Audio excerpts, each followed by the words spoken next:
Hey, this is Alex, and this is episode number 6 of the Ask Alex show, where I answer all your questions about teaching English in Asia, about traveling, about lifestyle of someone who lives abroad and just goes and does this kind of strange alternative lifestyle, and it's something I've been doing for over a year and a half now. So let me crack into some questions that I've got today.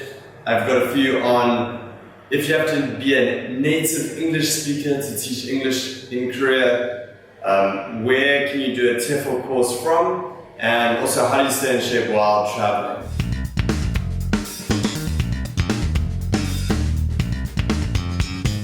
Okay, the first question here is from Unnamed. Thanks, Unnamed. And it is, hi, I'm a Filipino, but my mother tongue is English. Can I teach there? Are there any possibilities? And she's referring to South Korea. Now, I've been to the Philippines and I know the level of English there is really good. And, you know, a lot of people who do come from the Philippines would make great English teachers. Unfortunately, South Korea specifically only accepts native English speakers from the UK, US, Canada, Australia, New Zealand, South Africa, and Ireland.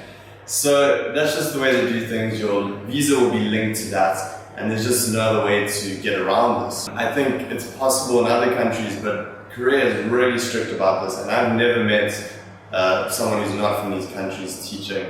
And if they do, there's definitely been some kind of loopholes that they've gone through and you know, really made something happen, but for the most part it's not even legal, so there's just no way to do it, unfortunately.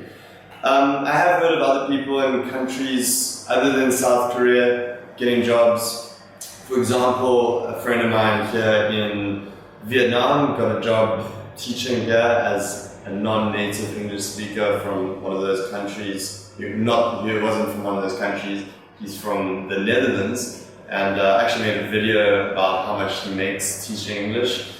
But for the most part, yeah, it's possible. But it's going to be a lot harder, and as someone who helps people find jobs, I just generally don't accept anyone who's not a native English speaker, just because that's really what people want. They want a native English speaker, and they want them to be from these countries because, you know, they know what the accents sound like. You know, some people in the Philippines don't speak perfect English, and as I said, I've been there, so I've noticed that, and I'm sure you do specifically, but, you know, in a lot of cases, it may not be the case. So they're just trying to avoid that, and that's the reason why they have these requirements in most countries.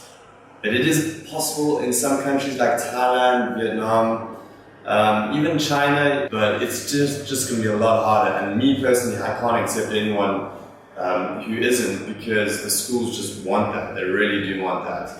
So it does make it a lot harder, and you'll just have to go out there and hustle yourself and try and find something if you are determined to do it, which some people are, and then in that case, you never know, you could make it happen.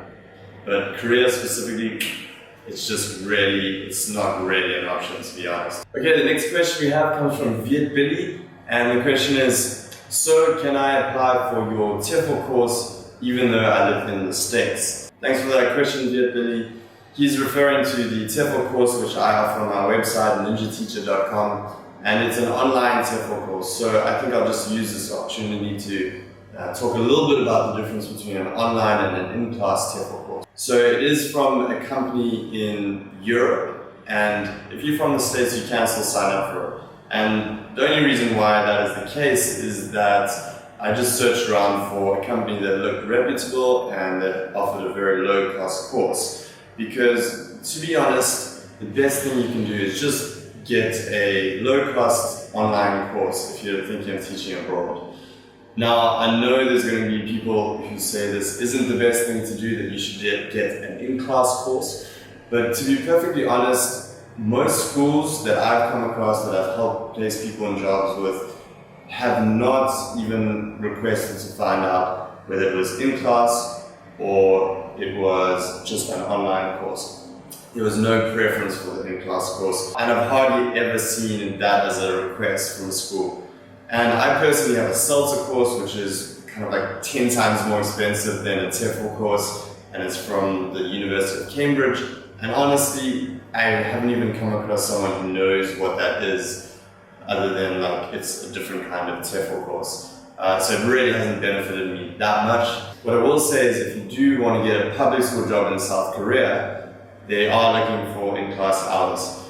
Again, I keep mentioning this, but public school jobs are just extremely difficult to get into right now. You can go ahead and apply through EPIC, but the chances of getting in are super low because it is super competitive. They've cut back on hiring, and they are also moving towards hiring licensed teachers. So they have someone with a license to teach, a teaching degree, and it's just going to be a lot more difficult. So I don't know, honestly I would say most people should just shoot for a Hagwon or private academy job in South Korea, because you can get it more quickly, you can get a location of your choosing, and you are going to find a job most likely, whereas if you apply for EPIC it's not necessarily going to happen. So that's why I'd recommend just doing an online course. And for most countries, Thailand, Vietnam, China, Korea, from my experience, online course is fine. So I'd recommend you just get a cheap online one, and you can have a look around for a cheap one, and just sign up for that and do it all online. It's definitely a great option. Okay, cool. The third question, and this one is awesome to me because I love talking about this stuff, and I haven't really done any of it on this channel, but I will just crack into it a little bit, and that's how do you stay in shape traveling? Now, I'm not a perfect example of this by any means. I've fallen off the bandwagon with working out and fitness and nutrition quite a lot while being out here, but one thing I can say is that it is a great thing to do while you are traveling and while you're living in different countries abroad. Just staying in shape just makes your quality of life better. If you're teaching English, it keeps you in the zone.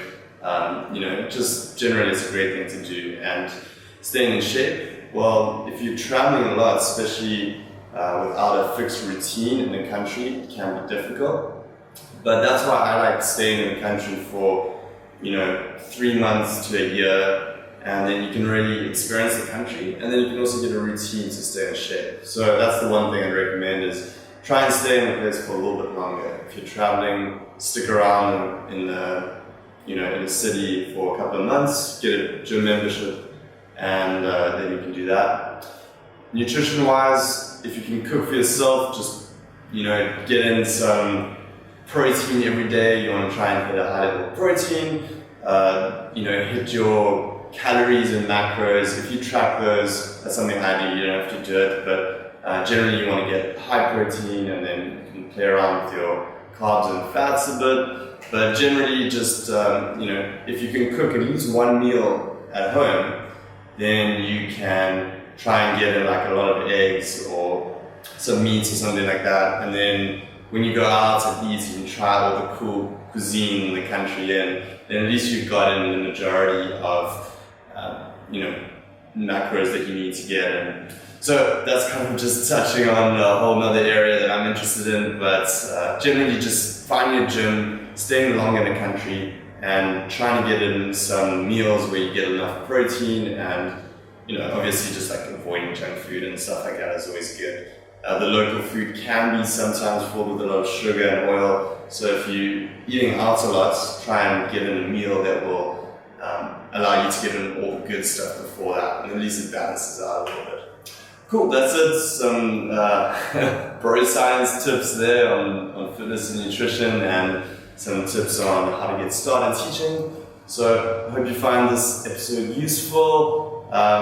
Please send more comments in. I'm enjoying doing these. The more you send in, the more episodes I'll do, and try and get out a lot of content so that you guys can learn more about getting started teaching and traveling and getting over to Korea, China, Taiwan. But yeah, Thailand, whatever. Countries out here, it's amazing. It's a great lifestyle, so I'd recommend doing something like that. So hit me up and subscribe, like it on Facebook if you're watching there, and I'll speak to you very soon. Peace.